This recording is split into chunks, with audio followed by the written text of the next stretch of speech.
9월 6일 손잡는 교회 아침밥상 모임에 사랑하는 여러분들을 초대합니다. 주께서 차려주신 이 아침밥상을 여러분들이 기쁘게 받으시며 우리의 생명을 책임져 주시는 주님 안에 온전히 거하는 복된 하루 되시기를 주의 이름으로 축복을 드립니다. 다같이 사도신경 하심으로 신앙 고백하시겠습니다. 전능하사 천지를 만드신 하나님 아버지를 내가 믿사오며 그 외아들 우리 주 예수 그리스도를 믿사오니 이는 성령으로 잉태하사 동정녀 마리아에게 나시고 본디오 빌라도에게 고난을 받으사 십자가에 못 박혀 죽으시고 장사한 지 사흘 만에 죽은 자 가운데서 다시 살아나시며 하늘에 오르사 전능하신 하나님 우편에 앉아 계시다가 저리로서 산자와 죽은 자를 심판하러 오시리라. 성령을 믿사오며 거룩한 공회와 성도가 서로 교통하는 것과 죄를 사하여 주시는 것과 몸이 다시 사는 것과 영원히 사는 것을 믿사옵나이다. 아멘. 찬송가 288장 찬송드리겠습니다. 예수를 나의 구주 삼고 찬송드립니다.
제26장. 아그리빠가 바울에게 이르되 너를 위하여 말하기를 내게 허락하노라. 이에 바울이 손을 들어 변명하되 아그리빠 왕이여, 유대인이 고발하는 모든 일을 오늘 당신 앞에서 변명하게 된 것을 다행히 여기나이다. 특히 당신이 유대인의 모든 풍속과 문제를 아심이니이다. 그러므로 내 말을 너그러이 들으시기를 바라나이다. 내가 처음부터 내 민족과 더불어 예루살렘에서 젊었을 때 생활한 상황을 유대인이 다 아는 바라. 일찍부터 나를 알았으니 그들이 증언하려 하면 내가 우리 종교의 가장 엄한 팔을 따라 바리새인의 생활을 하였다고 할 것이다.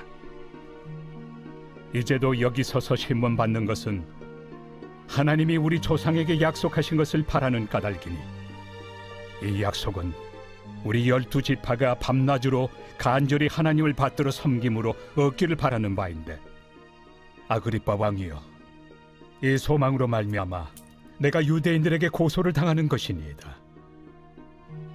당신들은 하나님이 죽은 사람을 살리심을 어찌하여 못 믿을 것으로 여기나이까? 나도 나사렛 예수 이름을 대적하여 많은 일을 행하여야 될 줄 스스로 생각하고 예루살렘에서 이런 일을 행하여 대제사장들에게서 권한을 받아가지고 많은 성도를 옥에 가두며 또 죽일 때 내가 찬성 투표를 하였고, 또 모든 회당에서 여러 번 형벌하여 강제로 모독하는 말을 하게 하고 그들에 대하여 심히 격분하여 외국 성에까지 가서 박해하였고, 그 일로 대제사장들의 권한과 위임을 받고 다메섹으로 갔나이다. 왕이여, 정오가 되어 길에서 보니 하늘로부터 해보다 더 밝은 빛이 나와 내 동행들을 둘러 비추는지라. 우리가 다 땅에 엎드러짐에 내가 소리를 들으니 히브리 말로 이르되, 사울아 사울아, 내가 어찌하여 나를 박해하느냐? 가시채를 뒷발질하기가 내게 고생이니라. 내가 대답하되, 주님 누구시니이까? 주께서 이르시되, 나는 내가 박해하는 예수라. 일어나 너의 발로 서라. 내가 네게 나타난 것은 곧 내가 나를 본 일과 장차 내가 네게 나타날 일에 너로 종과 증인을 삼으려 함이니, 이스라엘과 이방인들에게서 내가 너를 구원하여 그들에게 보내어 그 눈을 뜨게 하여 어둠에서 빛으로, 사탄의 권세에서 하나님께로 돌아오게 하고, 죄 사함과 나를 믿어 거룩하게 된 무리 가운데서 기업을 얻게 하리라 하더이다. 할렐루야. 오늘도 주님 안에서 평안하시고 성령 충만하시기를 주님의 이름으로 축복을 드립니다. 하나님께서 우리의 생명을 보존하시고 지켜주실 뿐만 아니라 복 주시기를 기뻐하시는 아버지 하나님과의 친밀함이 더 깊어지는 한 주간이 되었으면 좋겠습니다. 오늘 사도행전 26장 말씀을 함께 읽었는데요. 헤롯 아그리빠에게 변명하는 바울의 그 고백이 기록이 되어 있습니다. 바울이 정치인들을 만날 때마다 하는 변명이 바로 복음에 대한 변증, 바로 이런 내용이죠. 바울은 다른 것은 양보할 수 있어도 예수 그리스도, 이 복음에 대해서는 절대로 양보할 수 없음을 바울을 통하여 우리는 보고 있습니다. 바울은 자신이 전하는 복음에는 아무런 문제가 없습니다. 오히려 유대인들이 복음에 대해서 문제 삼고 있는데 아그리빠 왕에게 내 이야기를 좀 들어달라고 변명하고 있는 것이죠. 바울이 말하는 거예요. 다르게 표현하자면 예수 그리스도의 복음을 바울이 옹호하고 복음을 인정하고 있다는 것을 오늘 말씀은 가르쳐주고 있습니다. 바울도 자신의 과거의 삶 속에서 이 복음이 정당하다라고 말할 수 있는 것은 자기의 삶을 비추어서 자신의 이야기를 끄집어내거든요. 바울 자신이 복음이신 예수 그리스도의 이름을 대적한 사람이라고 말을 하죠. 그래서 바울 자신을 향하여 디모데전서 1장 15절에서는 내가 죄인 중에 괴수다 라는 그런 말까지 하고 있는 거예요. 예수 이름을 믿는 사람들에게 박해하는 그 정도가 얼마나 세고 잔인했는가, 자신의 그 모습을 다시 한번 돌아보는 것이죠. 만약에 사도 바울이 예수님을 다메섹에서 만나지 못했더라면 아마 이런 말은 할 수 없었을 것이에요. 자기가 더 옳고 자신의 의로움을 더 내세우면 내세웠지, 자기가 죄인 중에 괴수, 죄인이라는 말을 예수님을 만나지 않았다면 할 수가 없는 말이죠. 그래서 자신의 의로움을 예수를 안 믿는 사람은 더 내세워요. 자기가 옳고 당신이 틀렸기 때문에 그 남들의 잘잘못에 대하여서 어떻게 보면 처벌하고 정죄하는 사람, 사도 바울이 예수님 믿기 이전의 삶이었습니다. 사람들이 싸우는 원인도 바로 내가 옳다는 것을 증명하기 위해서 다른 사람들의 잘못들을 막 들추어내잖아요. 더 심한 것들은 많은 사람들에게 공개하여서 이 사람의 잘못을 아예 묻어두려고 하는 이 사람 자체까지 매장시켜버리는 일들이 오늘 우리 사회에도 너무나 많다라는 거예요.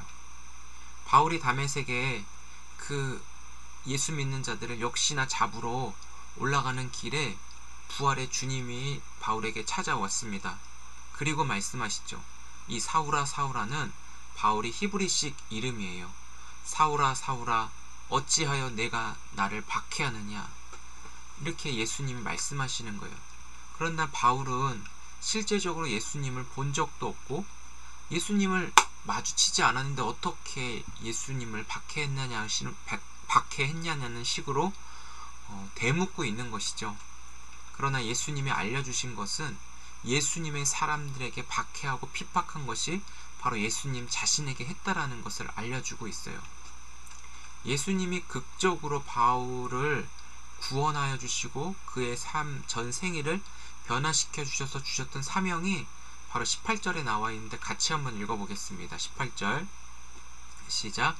그 눈을 뜨게 하여 어둠에서 빛으로 사탄의 권세에서 하나님께로 돌아오게 하고 죄사함과 나를 믿어 거룩하게 된 무리 가운데서 기업을 얻게 하리라 하더이다. 아멘.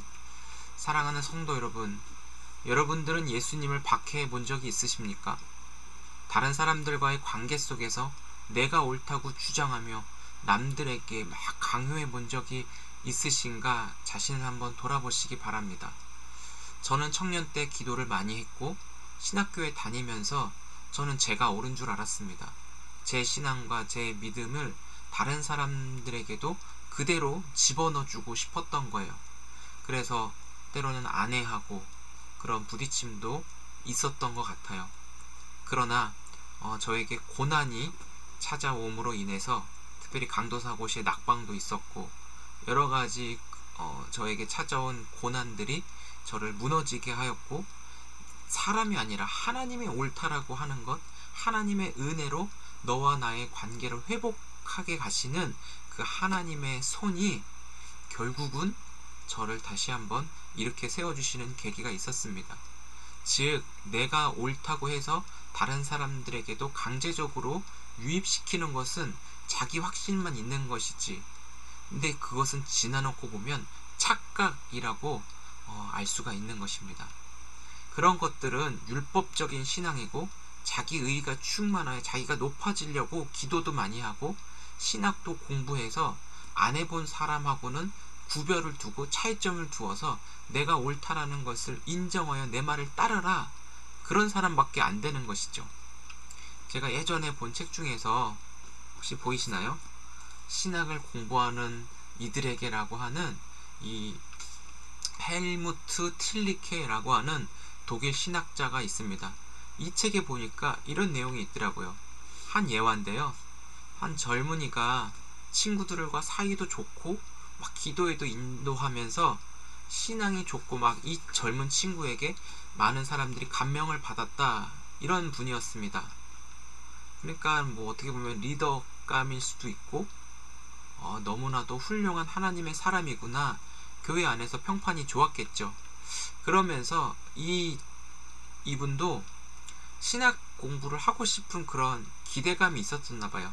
그래서 신학 공부를 통해 하나님을 더 알고 성경에 깊이 인도함을 받고 싶어서 신학교에 갔는데, 신학교에 가서 한 학기를 마치고 교회로 돌아온 이 젊은이는 완전히 딴 사람이 되었다라고 합니다.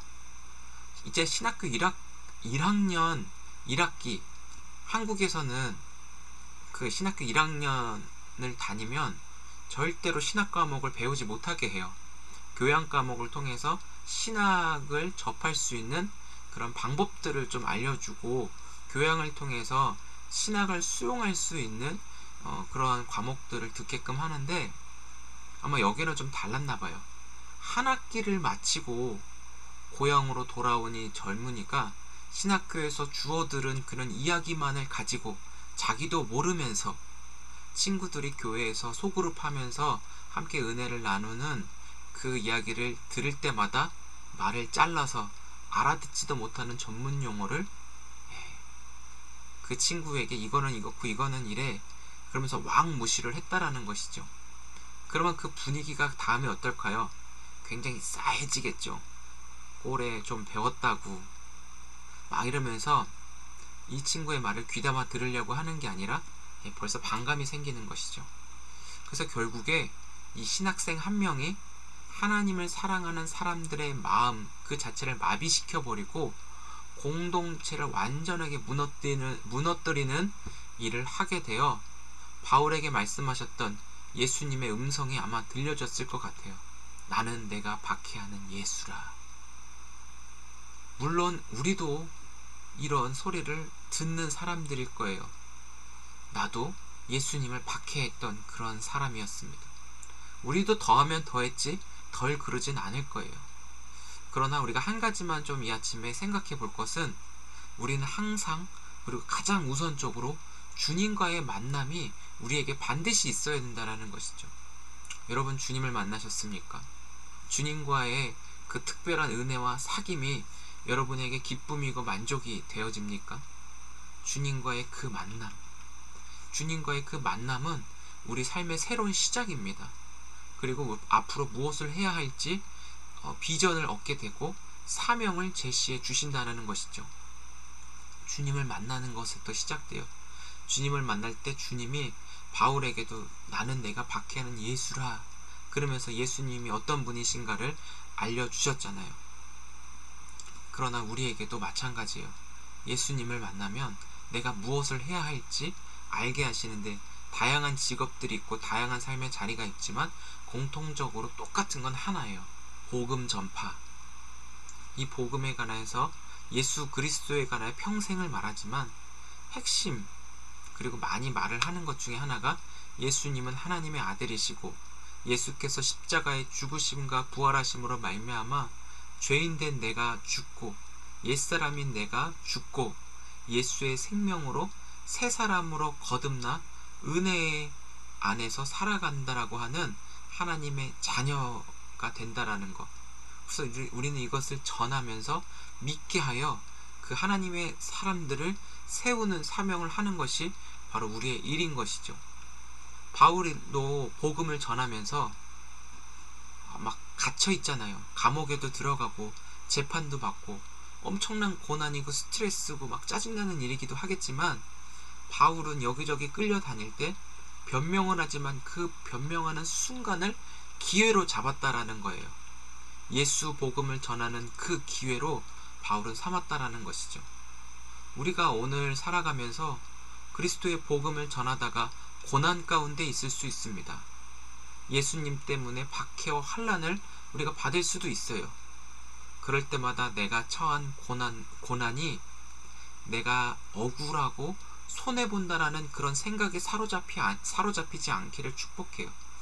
예수님의 고난으로 인해서 예수의 일을 하고 있는데 어려움을 겪을 때 내가 이 정도까지 했는데 하나님 너무하십니다. 이런 생각과 마음을 우리가 사단에게 빼앗겨서는 안 된다라는 것이죠. 하나님은 절대 그렇게 하시는 분이 아니시라는 거예요. 고난을 겪을 수 있지만 고난 가운데 하나님의 의미를 발견할 수 있는 것이 바로 하나님의 사람의 지혜입니다. 그래서 내가 처한 고난이 억울하고 손해본다라고 생각하지 마십시오. 오히려 예수님의 십자가 앞으로 더 가까이 나아갈 수 있는 하나님의 은혜를 주셨고 내가 보지 못했던 것들을 고난을 통하여 내가 깨어져 보게 하심으로 말미암아 내 안에서 함께 하시는 하나님을 볼 수 있도록 은혜를 주셨다라는 것이죠. 그래서 살아계신 하나님을 경험하는 믿음의 역사가 나타나게 되는 줄 믿으시기 바랍니다. 그래서 오늘만 사는 인생이 우리는 아니기에 여기서 내일에 대한 소망, 하나님의 일하심으로 말미암아 더욱더 큰 기대를 고난 가운데서도 가질 수 있는 것은 하나님 때문에 그렇습니다. 그래서 우리에게 이 은혜를 주셨기에 복음 전파 그 자체가 결과는 하나님께 있지만 내가 복음을 전했다라고 하는 그 자체만으로도 이미 우리에게 승리를 주시는 하나님의 방법이라는 것을 우리가 믿음으로 받으셨으면 좋겠습니다. 오늘 주님과의 만남을 가장 우선시 어떻게 하면 주님을 만나죠? 먼저 주님을 간절히 찾는 거예요. 내 마음속에 주님을 사랑하고 주님을 간절히 찾으며 만나고 싶어요. 구하는 거죠. 구하면서 성경 속에서 주님이 어떤 분인지, 그 주님이 어떤 일을 통해 나에게 은혜를 주셨는지 성경에서 찾아가면서 그 간절함을 마음 가운데 놓치지 않기 바랍니다. 그 가운데 주님을 만날 수 있어요. 주님을 만나면 내가 변화가 됩니다. 철저하게 내가 주님을 찾는 자, 주님을 사랑하는 자, 그렇게 바뀌어요. 두 마음이 하나가 되어 주님께로 나아갈 수 있게 되는 것이죠. 그래서 주님이 주신 힘으로 살아가고 주님의 사랑으로 섬기고, 그러니까 주님이 어떻게든 내 안에 계셔서 그 주님이 드러나게끔 성령이 우리를 인도하시는데요. 우리가 오늘 누구를 만나든지 내가 손해봤다, 고난받았다, 억울함 당했다, 이런 눈으로 자신을 바라보지 마십시오. 항상 내 눈이 복음을 전할 수 있는 기회를 삼으셨으면 좋겠어요. 여기에서 하나님의 일하심이 나타나는데 내가 하나님께 그렇게 드려지는 특권을 누리는 오늘이 되셨으면 좋겠습니다. 오늘 나의 삶이 하나님의 구원의 역사가 흘러가는 복된 오늘을 누리시기를 한 번 더 축복을 드립니다. 기도하겠습니다. 하나님 감사합니다. 어디에 있든지 우리가 주님의 복음을 전하는 진정한 승리자가 되게 하여 주옵소서. 고난이 있고 힘든 일이 있습니다. 때로는 내가 의로운 척하며 내 의의가 다른 사람을 힘들게 하고 아프게 하고 무시하는 그런 교만한 일들도 일어날 수 있습니다. 하나님 그것들을 깨닫게 해주시고 하나님이 하십니다. 하나님 주권으로 하나님 내가 겸손하게 전환될 수 있도록 도와주옵소서. 나는 내가 박해하는 예수다. 사도 바울에게 들려주신 음성이 때론 우리에게 들려질 수 있지만 주님, 그럼에도 불구하고 내가 주님을 만나 죄인 중에 괴수입니다 고백하며 더 큰 은혜를 사모하여 내 안의 죄를 몰아내시고 성령의 인도하심과 말씀의 그 통치 속에 기쁘게 받아들이며 순종함으로 인도함 받는 귀하고 복된 하루 되도록 축복하여 주옵소서. 한 분 한 분 하나님께서 항상 주님이 눈안에 들어와 계셔서 항상 주님만 보여지게 하시고 주님의 말씀을 따라 살아가는 그 인생 속에 승리를 제공해 주시는 하나님께 영광 선포하는 하나님 귀한 오늘로 인도하여 주실 것을 믿고 감사드립니다. 예수님의 이름으로 기도드립니다. 아멘. 네, 감사합니다. 오늘 주어진 말씀, 오늘 이 말씀이 우리를 책임져 주실 뿐만 아니라 우리가 만나는 모든 사람들에게 주님의 복음을 증거하게 하셔서 하나님의 구원의 역사를 실제적으로 우리 삶 속에서 누릴 수 있는 귀한 날이 되시기를 축복드립니다. 한번 이 화면에 있는 것 같이 자기 자신에게 축복하면서 같이 한번 읽어보시죠. 주님 안에서 사랑하고 축복합니다. 오늘도 주의 손에 붙들려 동행하시기를 바랍니다. 하나님이 하셔, 하나님이 하셔, 하나님이 하셔. 아멘, 아멘, 아멘. 우리 내일 아침밥상에서 뵙겠습니다. 축복합니다.